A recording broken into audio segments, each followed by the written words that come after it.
రంగరాజన్ గారు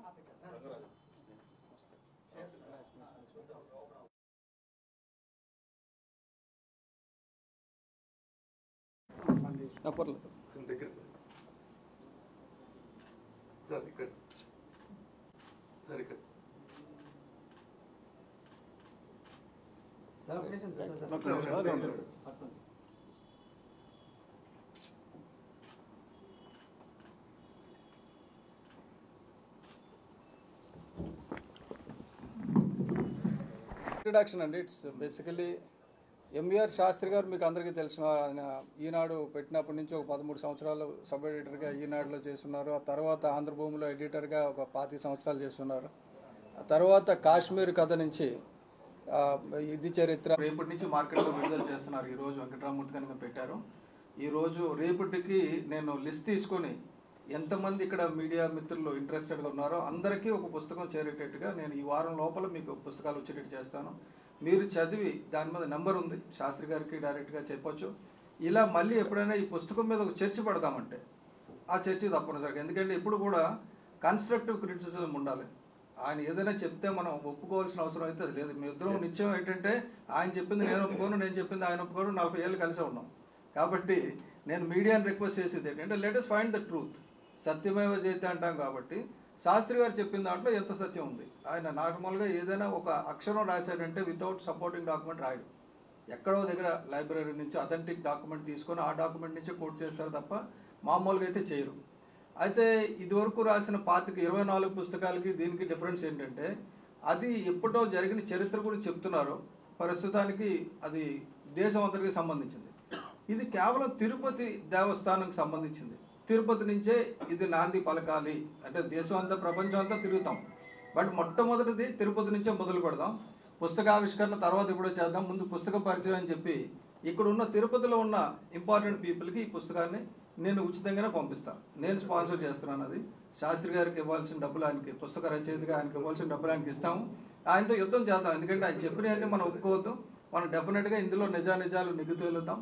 అందులో లక్కీగా ఏంటంటే పవన్ కళ్యాణ్ గారు వారాహి డిక్లరేషన్ అనడం, సనాతన ధర్మాన్ని ఆయన నెతికెత్తుకోవడం, సనాతన ధర్మ పరిరక్షణ గురించి మనం చెయ్యాలి, నడుం బిగించాలనడం.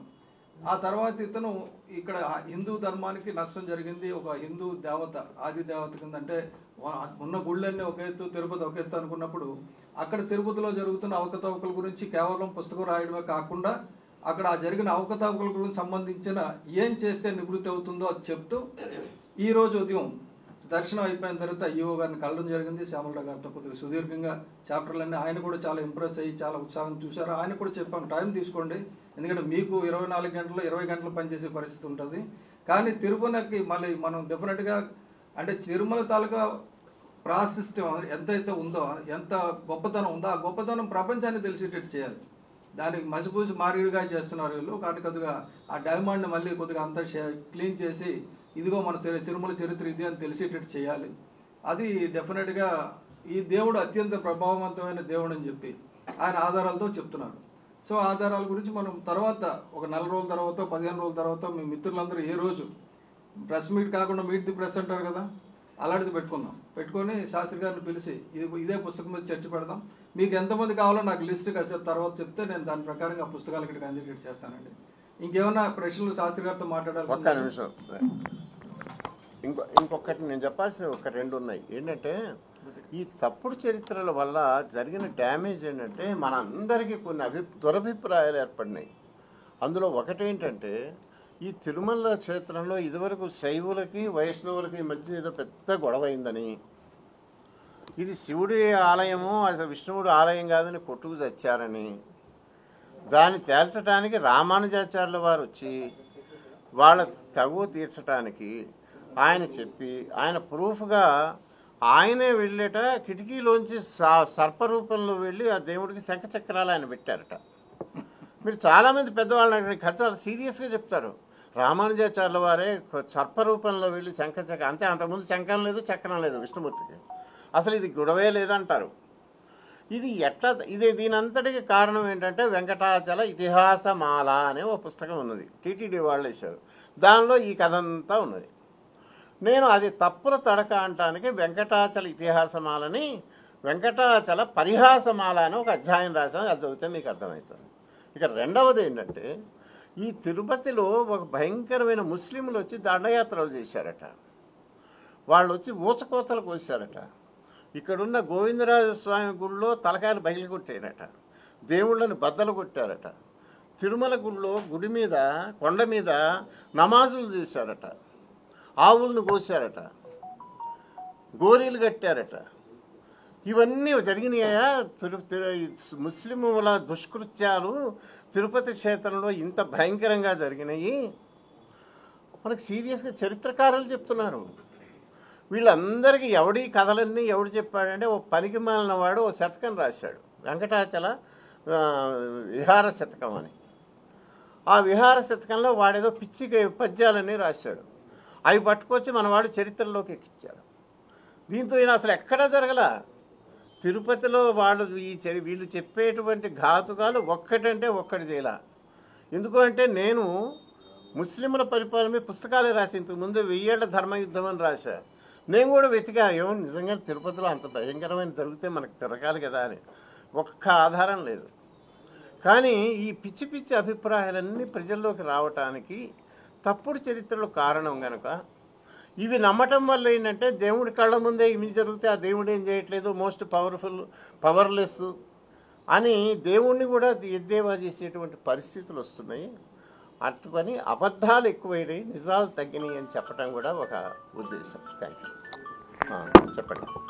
రైట్ సార్, ఇంకేమైనా ప్రశ్నలు ఉంటే అడగండి, లేదంటే ఇంతటితో కూడా ఉండడం వల్ల అంటే అది పర్సనల్ డిస్కషన్ అయినా నేను చెప్పదలుచుకున్నాను. ఎందుకంటే ఆయన కూడా సుముఖంగా ఉన్నారు.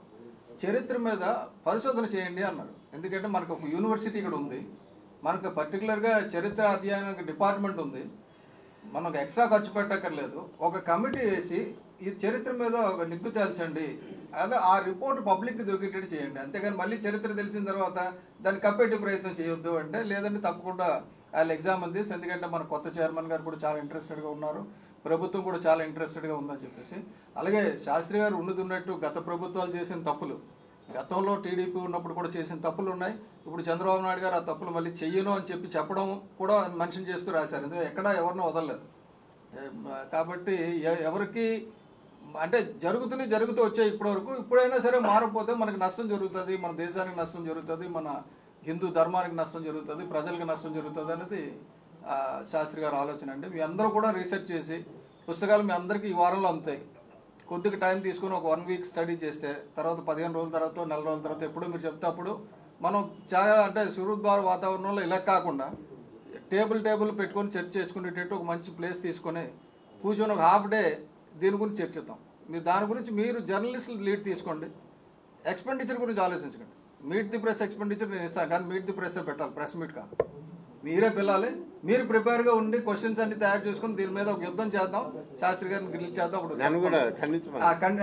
ఖండించండి తప్పుడు. ఇప్పుడు సార్ ఇప్పుడు కూడా ఏంటంటే మనం ఎవరిని సపోర్ట్ చేయొద్దు, ఏ గవర్నమెంట్ని సపోర్ట్ చేయొద్దు, ఏ వ్యక్తిని సపోర్ట్ చేయొద్దు. మన ధర్మాన్ని బతికిస్తే అది మనల్ని బతికిస్తుంది. అది ఒకటే చూద్దాం, అది ధర్మం మాట్లాడారా లేదా శాస్త్రి గారు అనేది తేల్చేద్దాం తర్వాత. Thank you. ఏమనుకోవద్దు బ్రదర్, మీకు పుస్తకం అనేది మీకు ఇవ్వకుండా మేము మాట్లాడుతున్నాం. ఇది కొంచెం ఆటుగా ఉంది, దానికి కారణం మీరు అర్థం చేసుకోండి. అనుకోకుండా ఏర్పాటైన మీటింగ్ ఈ వీక్లో నేను అందరికీ తప్పకుండా. Thank you.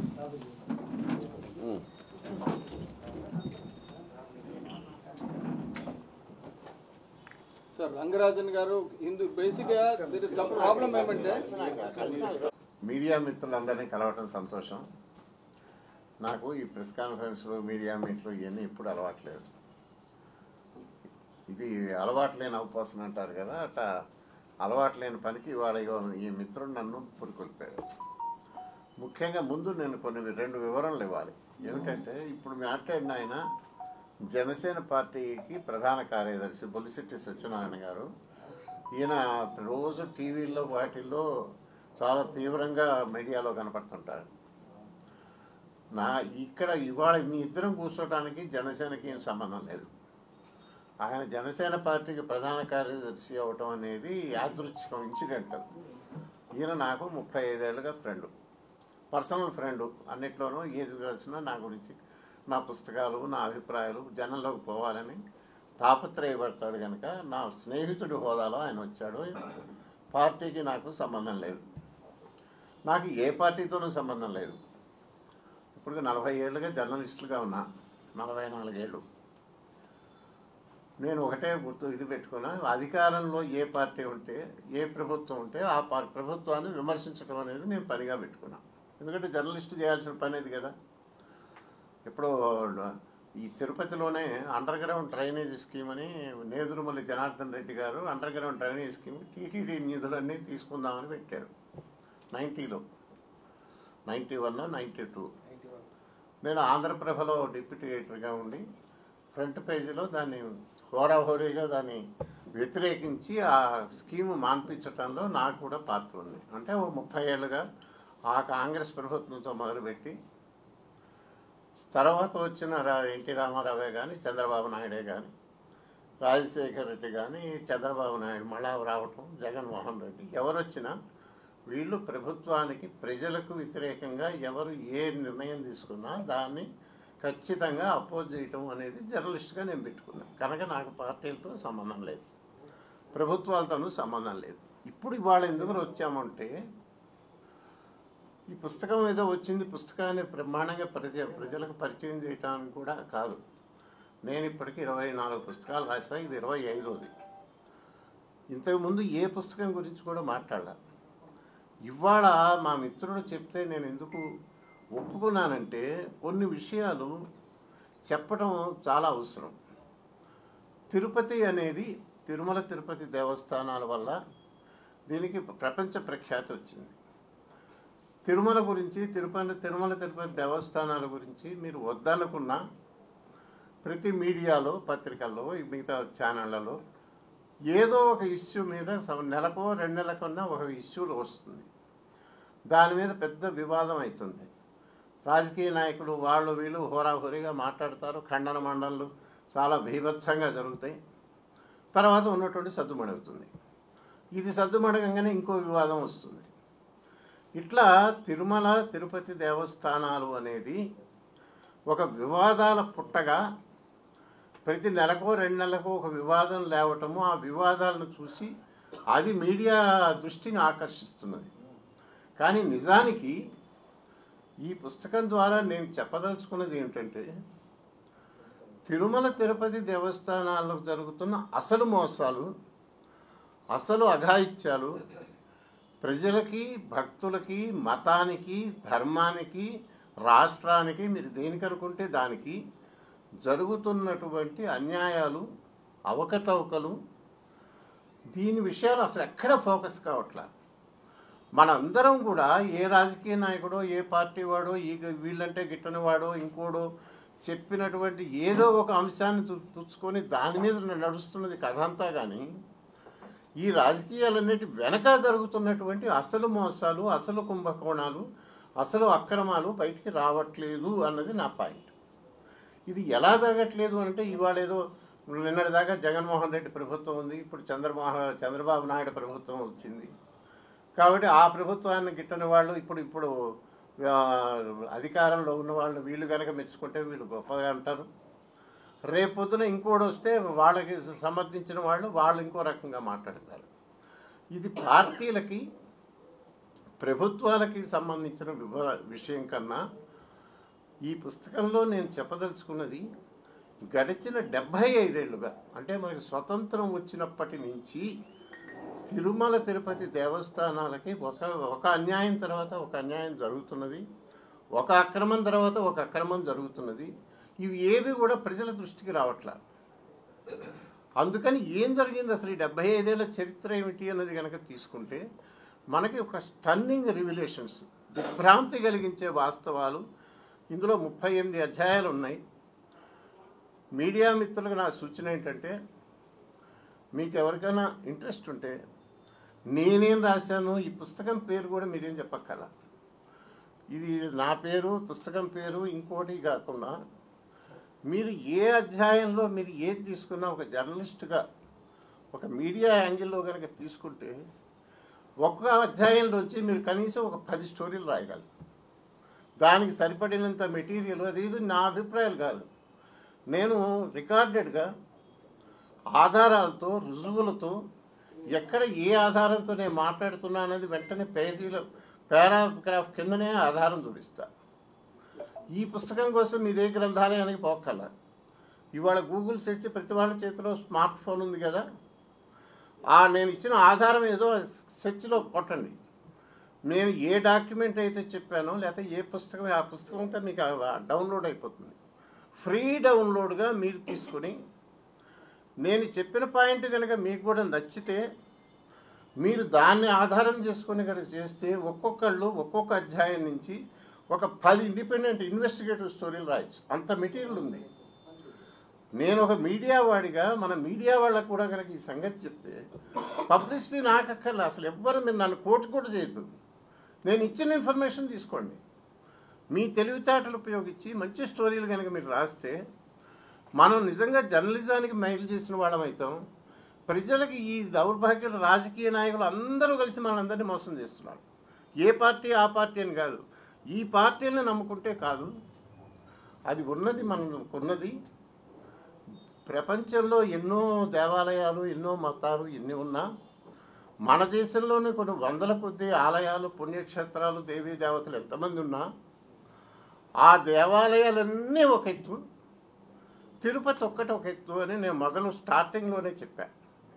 అది ఏ రకంగా డిఫరెంటు, దీనికి ఉన్న గొప్పతనం ఏమిటి, ఈ దేవుడికి ఉన్న మహత్యం ఏమిటి, అసలు వెంకటేశ్వర స్వామి ఎవడు? వెంకటేశ్వర స్వామి అంటే ఆ లడ్డూలో పంది కొవ్వు కలిసిందా, జంతు కొవ్వు కలిసిందా, లేకపోతే ఇక్కడ అన్యమతస్తులు ఈ ప్రచారాలు, లేకపోతే ఈవోలు వాడెవడో చేసిన ఆగోళలే తప్ప వీటన్నిటికీ మించి అసలు వెంకటేశ్వర స్వామి అనే ఒక ప్రభావము, ఒక మెగా మ్యాగ్నెట్ లాగా ప్రపంచం అంతటి నుంచి జనాన్ని ఆకర్షిస్తున్నది ఈ గుడికి. ఆ వచ్చిన ప్రతివాడిని తిరుమల తిరుపతి దేవస్థానాల వారు టార్చర్ చేస్తున్నారు. వచ్చినవాడు మళ్ళా రాకుండా ఎందుకు వచ్చానురా బా దేవుడా అని అనుకునేట్టుగా వాడిని యమయాతనలు పెడతారు. సౌకర్యాలు ఉండవు, ఇంకోటి ఉండవు, వచ్చిన వాడిని సరిగ్గా ట్రీట్ చేయరు. ఎన్ని రకాలైనటువంటి హింస, చిత్రహింసలు పెడుతున్నా లక్షల మంది, రోజు కనీసం 6 లక్షల మంది వస్తున్నారు. ఎందుకు వస్తున్నారు అంటే వాళ్ళందరినీ లాగుతున్న శక్తి ఏమిటి అంటే అక్కడ ఏదో పెద్ద పవర్ ఉంది. ఆ పవర్ ఏమిటి, ఆ పవర్ ఎలా పనిచేస్తున్నది, దీనికి ఉన్న మహత్యం ఏమిటి, ఈ వెంకటేశ్వర స్వామి అనేవాడు what is is greatness about it అనేది మనకి ఏ పుస్తకాల్లో కనపడదు. మనకు వివాదాలు, కాంట్రవర్సీలు, రాజకీయ నాయకులు వీళ్ళు వాళ్ళు ఆగోలే కానీ అసలు విషయాలు లేవు. మరి ఎలా చెప్పగలము అంటే మొత్తం మీకు అందుబాటులో ఉన్న చరిత్ర, సాహిత్యము ఎంత చూసినా వెంకటేశ్వర స్వామి పవర్ ఏమిటి, మెరకిల్స్ ఏమిటి, ఏం చేస్తాడు అని అంటే మీకు ఎక్కడ కనపడదు. ఈవెన్ టీటీడీ పబ్లికేషన్స్లో కూడా కనపట్ల. మరి ఏమున్నాయి అని అంటే ఎవడో ఏదో చెప్తే అవన్నీ భాష అంటారు, మూఢనమ్మకాలు అంటారు. నేను ఈ పుస్తకంలో ఏం చేశానంటే ఈ కాంగ్రెస్ ప్రభుత్వాలు, ఈ పార్టీలు, ప్రభుత్వాలు, ప్రజాస్వామ్యాలు మనకు స్వతంత్రం రావడానికి ముందు ఇంగ్లీష్ వాళ్ళు మన దేశాన్ని ఇలారు. బ్రిటిష్ ప్రభుత్వం ఉంది. ఆ బ్రిటిష్ ప్రభుత్వానికి ముందు ఈస్ట్ ఇండియా కంపెనీ ఉంది. ఈ ఈస్ట్ ఇండియా కంపెనీ వాళ్ళు, ఈ బ్రిటిష్ ప్రభుత్వం వాళ్ళు క్రిస్టియన్స్. వాళ్ళకి హిందూ మతం అంటే ప్రేమ ఏమీ లేదు, గౌరవము లేదు, హిందూ దేవుళ్ళ మీద పెద్ద ఆదరభావము లేదు. అలాంటి వాడిని వాళ్ళకి ఈ వెంకటేశ్వర స్వామి గురించో ఇంకోటి గురించో చెప్పాల్సిన అవసరమే ఏమి లేదు. అటువంటి వాళ్ళు అంటే వాళ్ళకి అసలు ఏ విధమైన ఇంట్రెస్టు లేకపోయినా వాళ్ళు రికార్డ్స్లో, గవర్నమెంట్ రికార్డ్స్లో ఈ వెంకటేశ్వర స్వామి మిరకిల్స్, ఈ మహత్యము, ఈ గుడి గొప్పతనము, ఇక్కడ జరుగుతున్న జనం ఏమొస్తున్నారు అనేది అద్భుతమైన విషయాలు ఉన్నాయి. ఆ విషయాలు ఏవి కూడా ఈ తర్వాత ఈ 75 ఏళ్ళుగా వచ్చిన ప్రభుత్వాలు ఎక్కడా చెప్పడం మానేసినాయి. దానివల్ల ఏమైందంటే ఇప్పుడు యూత్కి, ఇవాళ కుర్రవాళ్ళకి ఏమిటయా గుడి దేవుడు అని అంటే నీకు లడ్డూ గుర్తొస్తుంది, లేకపోతే ఈ పాలిటిక్స్ గుర్తొస్తున్నాయి. అసలైన విషయాలు, సెన్సేషనల్ విషయాలు, మనం సగర్వంగా చెప్పుకోదగ్గ విషయాలు 100 ఉన్నాయి. ఆ 100 ఏమున్నాయి అన్నది బ్రిటిష్ గవర్నమెంట్ రికార్డ్స్లోంచి ఆధారాలతో సహా చూపించారు. కోట్ చేసి పేజీ నెంబర్లు ఫలాది. ఇవి ఏమిటి అనేవి మీరు ఎవరికి వాళ్ళు గూగుల్ సెర్చ్ చేసి చేసుకోవచ్చు. ఇది గనక పాయింట్ ఉంటే ఇవి గనక మనం ఆనందంగా అద్భుతంగా చెప్తే జనానికి బాగుంటుంది, దేవస్థానానికి మంచిది, ప్రజలకి మంచిది. ఇవి ఏమీ లేవు అనేది ఒక పాయింట్. రెండవది ఏంటంటే అన్నిటికన్నా ముఖ్యంగా నేను 25 ఏళ్ళుగా రాసిన పుస్తకాలన్నీ చరిత్రకు సంబంధించినవి. భారతదేశ చరిత్ర పూర్తిగా వక్రీకరణలు. మన దేశ చరిత్ర ఏంటో మనకెవడూ చెప్పడు. మన పుస్తకాల్లో చిన్నప్పటి నుంచి చదువుకునే చరిత్ర, మన వాళ్ళు మనకు చెప్తున్న చరిత్ర అంతా తప్పుల తడక. ఇది నేను నా రాసిన అన్ని పుస్తకాల్లోనూ ప్రూఫ్ ఆధారాలతో సహా రుజువు చేశాను. మనం చరిత్ర అనుకునేది అబద్ధాల పుట్ట, తప్పుల తడక. మీ టెక్స్ట్ బుక్స్లో చెప్పే ప్రతి పాఠము తప్పే. మరి ఇవన్నీ అన్ని తప్పు అని చెప్పడానికి ఇన్ని ఆధారాలు కనపడుతున్నా అవే నడుస్తుండటం వల్ల మనకు మొత్తంగా ఈ దేశంలో ఉన్న వాళ్ళందరికీ చరిత్ర అంటే కామన్ మినిమం అవగాహన కూడా లేకుండా అజ్ఞానం భయంకరంగా రాజ్యం వెళ్తున్నది. తిరుమల తిరుపతి దేవస్థానాలకు కూడా పరిస్థితి అది. తిరుమల చరిత్ర ఏమిటి, తిరుపతి దేవస్థానం చరిత్ర ఏమిటి, ఈ తిరుమల తిరుపతి హిస్టరీ ఏమిటి అనేది కనుక మీరు ఆలోచిస్తే మీరు మొత్తం ఎక్కడ వెతికినా అన్ని తిరుమల తిరుపతి దేవస్థానాల వాళ్ళు వేసిన పుస్తకాలే. వీటిలో చరిత్ర అని చెప్పుకునేవి రకరకాల వాళ్ళు కొంతమంది రాశారు. హిస్టరీ ఆఫ్ తిరుపతి అని కొన్ని వాల్యూమ్స్ వచ్చినాయి. కృష్ణస్వామి అయ్యంగార్ అనే ఆయన, టీకేటి వీరరాఘవాచారి అనే ఆయన, ఎన్ రమేశన్ అనే ఆయన, సాధు సుబ్రహ్మణ్య స్వామి, ఇలా ఎంతోమంది. ఇక్కడే గోపీకృష్ణ అని ఒక ఆయన ఉన్నాడు తెలుగులో, కృష్ణారెడ్డి ఆయన పేరు. ఆయన మంచి పుస్తకాలు రాశాడు. ఇవన్నీ రాసిన గోపీకృష్ణ దానిలో చాలా మంచి పాయింట్లు కూడా ఉన్నాయి. ఏవి ఎక్కడ ఏ మంచి పాయింట్ ఉంటే అవన్నీ నేను కోట్ చేశాను. కానీ history of Tirupati, history of Tirumala అని సంబంధించి ఏమైతే ప్రచారంలో ఉన్నవో వాటి అన్నిట్లోనూ ఉన్నది అసలు చరిత్ర కాదు. ఈ తిరుమల తిరుపతి దేవస్థానాలకి గర్వించదగినటువంటి కనీసం 2,500 ఏళ్ల చరిత్ర ఉన్నది అని నేను దానికి ప్రూఫ్లతో సహా చూపించాను. ఇది ఇందులో నేను ముఖ్యంగా చెప్పదలుచుకున్నాను. మరి వీళ్ళు ఏం చేస్తున్నారు, ఇప్పటిదాకా వచ్చిన చరిత్రలో ఉన్న తప్పులు ఏమిటి అన్నది కూడా నా అభిప్రాయాలు కాకుండా ఆధారాలతో రుజువులతో ప్రజలు మీరే ఆలోచించుకోండి అని వదిలేశా. ఆ రకంగా చరిత్ర మీద ఇంట్రెస్ట్ ఉన్న వాళ్ళకుంటే అదొకటి. పోనీ చరిత్ర అనేది ఇప్పుడంతా ఎందుకండి, 1000 ఏళ్ల కిందట ఎప్పుడు జరిగిందో మనకెందుకు అని అనుకున్నా, ఈ మధ్య కాలంలో కూడా మన కళ్ళల్లో దుమ్ము కొడుతున్నారు.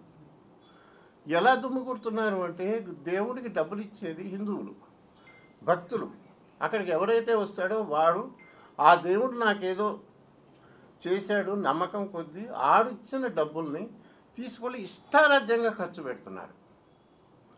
అసలు కోర్టులు చెప్పినాయి.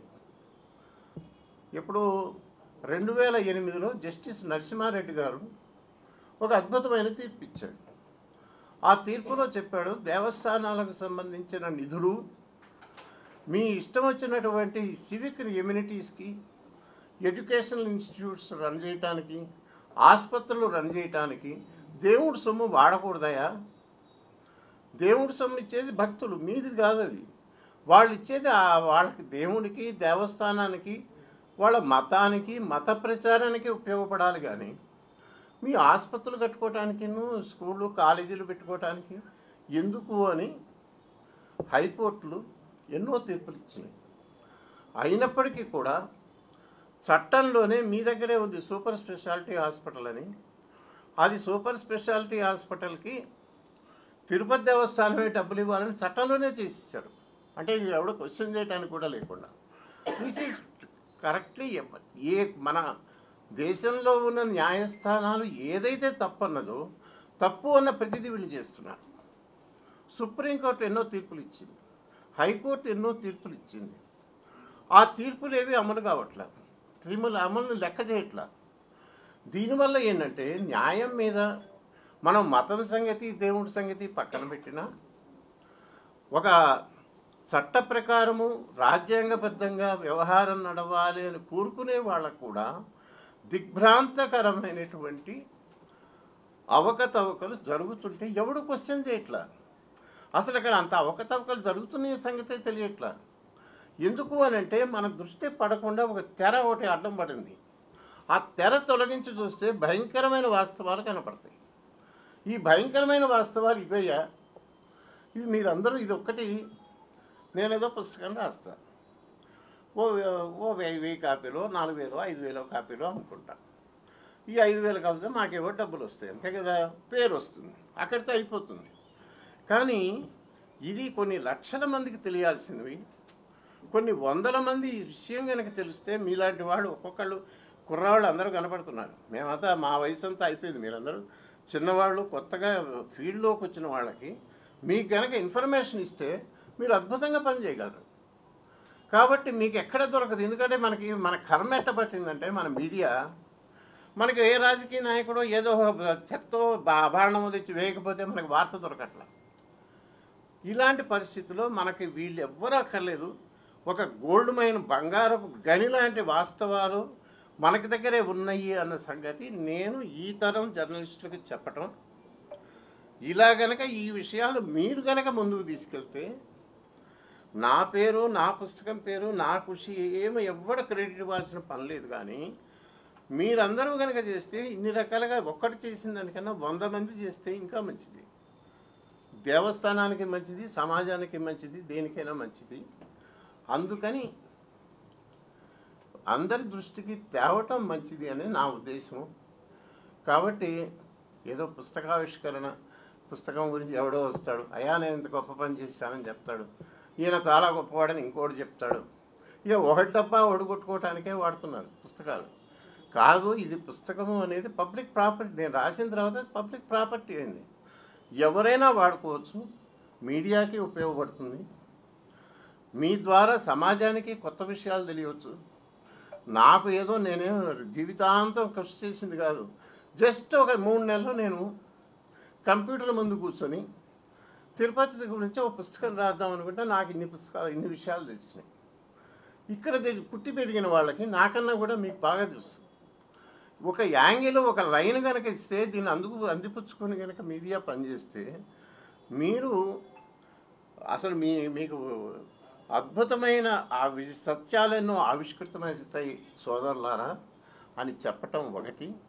రెండవది, ఎక్కడా బయటికి రాకుండా లేని కొత్త విషయాలు కొన్ని నేను బయట పెట్టాను. ఉదాహరణకి జగన్మోహన్ రెడ్డి ప్రభుత్వంలో బుల్సు శివశంకర్రావు గారనే హైకోర్టు జడ్జిని 1 మ్యాన్ కమిటీగా వేశారు. ఆయనకు 3 నెలల్లో 6 నెలల లోపల 3 నెలల లోపల నివేదిక ఇమ్మన్నారు. ఆయన నివేదిక ఇచ్చాడు. దేనికి సంబంధించి? అర్చకులకు సంబంధించి, తిరుమల దేవస్థానంలో పనిచేస్తున్న అర్చకులకు సంబంధించి ఆయన అడిగిన దానికి ఆయన రిపోర్ట్ ఇచ్చారు. ఎప్పుడు ఇచ్చారు రిపోర్టు? 2022లో ఇచ్చారు.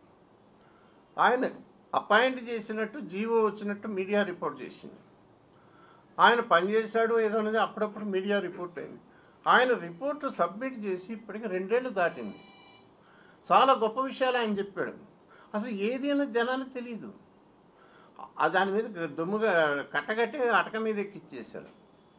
అందులో ఏముంది అనేది నేను బయటికి తీసి ఆ రిపోర్ట్ ఏమున్నది అనేది ఒక ప్రత్యేకమైన చాప్టర్లో చెప్పాను. ఇది కనుక చెప్పకపోతే మొత్తం మీద అసలు ప్రజల ఖర్చుతో ప్రభుత్వం నియమించిన కమిటీ ఏమి సిఫారసు చేసింది కూడా తెలియకుండా ఈ ప్రభుత్వాలు తొక్కిపట్టినప్పుడు ఆ ప్రభుత్వం ఏం చేసింది, ఈ ప్రభుత్వం కానీ వాళ్ళు కాబట్టి ఇప్పుడున్న ప్రభుత్వమైనా చేయొచ్చు కదా. ఇలా ఎవరైనా ఏదైనా చేయొచ్చు అనేది ఒకటి. ఇంకొకటి ఒక్క పాయింట్ చెప్పి నేను మానేస్తాను. అన్నమయ్య కృతులు ఉన్నాయి. అన్నమయ్య సంకీర్తన భండారాగారం అని తిరుమల దేవస్థానంలో ఉంది. ఈ అన్నమయ్య కృతుల్ని తిరుమల తిరుపతి దేవస్థానాలు వెళ్ళేది బ్రహ్మాండంగా పైకి తెచ్చారు. దాని మీద ఎంతో పరిశోధనలు జరిగినాయి. అన్నమాచార్య ప్రాజెక్టు అది ఇదని చెప్తారు కదా.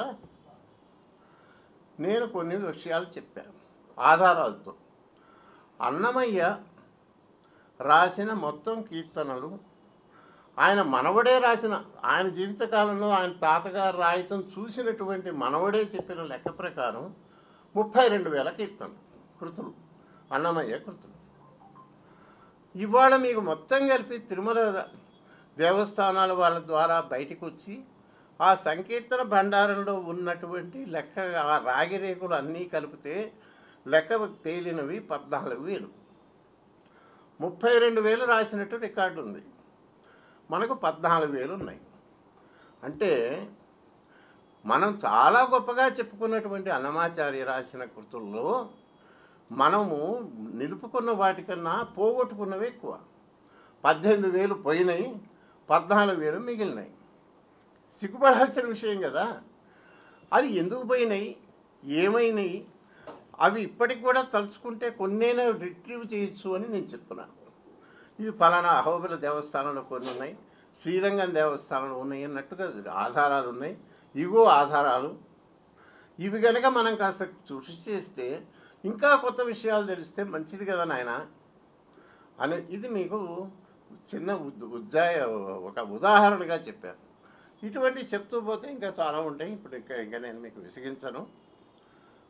ఒక టేస్ట్ కలిగజేయడం కోసం 38 అధ్యాయాలు అంటే 38 డిఫరెంట్ టాపిక్స్ తీసుకున్నాను. నేను జర్నలిస్టుని. నాకున్న మెయిన్ ఇదేంటంటే ఏదన్నా విషయం తీసుకుంటే దాన్ని ఎట్లా ప్రజెంట్ చేయాలనేది కమ్యూనికేషనే కదా, మన బతుకే కమ్యూనికేషన్ మీడియా. అది నాకు బాగా తెలుసు. మీరు ఏ అధ్యాయం తీసుకున్నా it is complete by it self. మీకు కావలసినటువంటి ఇన్ఫర్మేషన్ వేస్ట్ మెటీరియల్ ఏమీ లేకుండా ఎవరు మామూలు జనరల్ రీడర్ చదివినా ఒక భక్తుడు కనుక చదివితే వాడికి దేవుడి మీద భక్తి 100 రెట్లు పెరుగుతుంది. నా దేవుడు ఇంత గొప్పవాడా, ఇంత పవర్ ఉందా అని. పవర్ ఉంది అని ఎవడో ఈ ప్రవచనాలు చెప్పేవాళ్ళు లేకపోతే యూట్యూబ్లో పండితులు, ఇప్పుడు వాట్సాప్ యూనివర్సిటీ ప్రొఫెసర్ లాగా యూట్యూబ్ పండితులు ఎక్కువయ్యారు. వీళ్ళు చెప్పేది కాదయా, బ్రహ్మాండమైన ఆధారాలు ఉన్నాయి, ఇవో హిస్టారిక్ రికార్డ్స్ ఉన్నాయి అని తెలిస్తే భక్తులకి మంచిది. ఒకవేళ దేవుడి భక్తి లేకపోయినా మామూలు ఒక పౌరుడిగా వాడికి మంచిది. అన్ని రకాలైనటువంటి చక్కటివి ఉన్నాయి. మనం ఏమైనా అందరి కళ్ళ ముందే మన ముందు చాలా భయంకరమైన దారుణాలే జరిగిపోయినాయి. ఈ దారుణాలు ముఖ్యంగా ఆచారాలకు సంబంధించి, ఆగమానికి సంబంధించి, శాస్త్రంలో ఏమైతే తప్పు వద్దు అన్నారో అవన్నీ జరుగుతున్నాయి. సరే, శాస్త్రంలో ఏం చెప్పింది, ఇప్పుడు జరుగుతున్నది ఏమిటి, ఇది తప్పు అని ఏ కోర్టు ఎప్పుడు చెప్పింది, చెప్పిన తర్వాత వీళ్ళేం చేశారు అన్నది మీకు ఎక్కడికక్కడ ఇన్ఫర్మేషన్ అక్కడ పెట్టాం. దాని మీద నాకు తోచిన కంక్లూజన్ ఇది. నా కంక్లూజన్తో ఎవడో ఏకీభవించాల్సిన అవసరమే లేదు. కనీసం ఇన్ఫర్మేషన్ చూడండి, దీని మీద మీ బుర్ర ఉపయోగించండి, ఎవరికి తోచిన కంక్లూజన్ మీరు రాండి. కనీసం విషయమన్నా తెలియాలి కదా. ఏం జరుగుతున్నదో తెలియకుండా ఊరికే బొర్లుడు సోషల్ మీడియా నిండా వీటి నిండా చెత్త చెదారంతో ఎందుకు నింపుతున్నది అంటే, ఈ రాజకీయ నాయకులు, ఈ ప్రభుత్వాలు, అది ఏ పార్టీకి సంబంధించైనా వీళ్ళ ఇంట్రెస్ట్ వేరు, ప్రజల ఇంట్రెస్ట్ వేరు. అసలైన ఇంట్రెస్ట్ ఏ రకంగా దెబ్బతింటున్నాయి అన్నది ముఖ్యంగా గుర్తించాల్సింది భక్తులు, తర్వాత హిందువులు, తర్వాత అన్ని వర్గాలకు సంబంధించిన ప్రజలు. ముగ్గురికి సంబంధించి కామన్గా ఉన్నటువంటి విషయాలు నేను చెప్పాను. ఇవి ఒక్కసారి పరిశీలన చేసి మీకు ఓపిక ఉన్నవాళ్ళు తెలిసినంతలో ఒకసారి చూసి దీని మీద దృష్టి సారిస్తే మనందరము నేను మీలాంటి వాడు, మీలో ఒకనే కదా, నాకు తెలిసింది నేను చెప్పాను. మీరందరూ కలిసి తీసుకెళ్తే ఒక్కొక్కళ్ళు ఇంకా ఏం బయటకు వస్తాయో. ఓ పుస్తకంలో ఒక్కటి రాయటం వేరు, 10 మంది దృష్టి పెట్టడం వేరు. మీరు నాకన్నా బాగా చదువుకున్న వాళ్ళు ఉండొచ్చు కదా. అలా ఆలోచించమని మొత్తం సమాజానికి చెప్పి, ఇది నేను రాసిన 25 పుస్తకాల్లో ఇది 25వ పుస్తకం కాదు. మిగతా పుస్తకాలన్నీ ఒక ఎత్తు, ఇది ఒక ఎత్తు. అది ఏ రకంగా ఎత్తు అన్నది ముందు మాటలోనూ చెప్పాను, చివరిలోనూ చెప్పాను. దీని మీద ఈ విషయాలని ప్రజల్లోకి తీసుకెళ్తే మంచిది అని మా మిత్రుడు అన్నాడు. అందుకని పుస్తకం రాశాను. అయ్యా, నాకు తోచింది చెప్పా. ఇక తర్వాత ఇంకేంటి, చాలా ఇప్పటికే ఎక్కువ తినట్టుంది. Thank you sir. ఇప్పుడు నేను మీకు రిక్వెస్ట్ చేసి, మీరు ఇంత షార్ట్ నోటీసులు వచ్చినందుకు ఇప్పుడు వెంటనే వెళ్ళిపోవడం లేదు, ఇక్కడ ఉంటాం, అందరం కలిసి మాట్లాడి ఇన్ఫర్మేషన్ ఎక్స్చేంజ్ చేసుకోవచ్చు.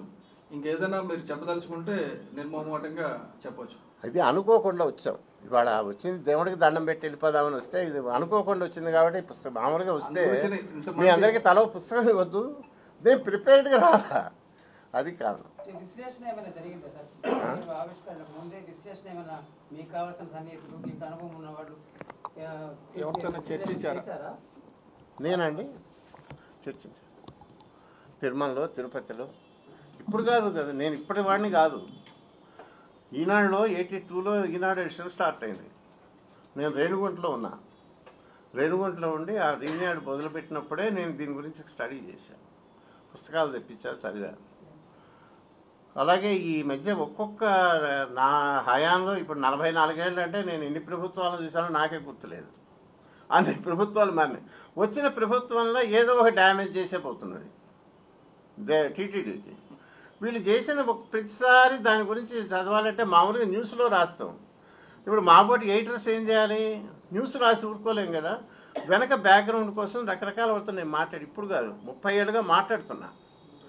దానివల్ల ఏంటంటే అప్పుడు నాకు వచ్చిన అవగాహన ఇప్పుడు సజీవులుగా ఉన్నవాడు చాలామందికి తెలియదు.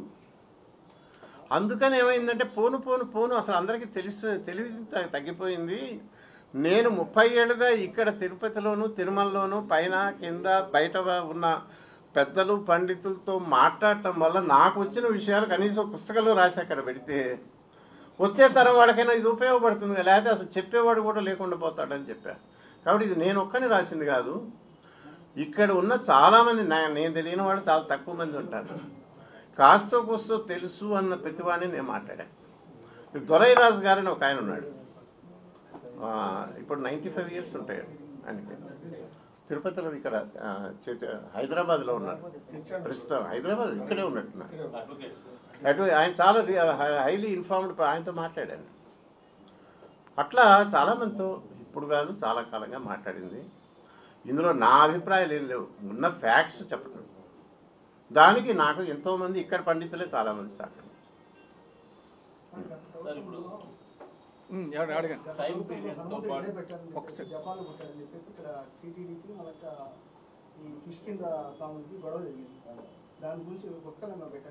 ఏంటి ఒకసారి మళ్ళీ చెప్పండి.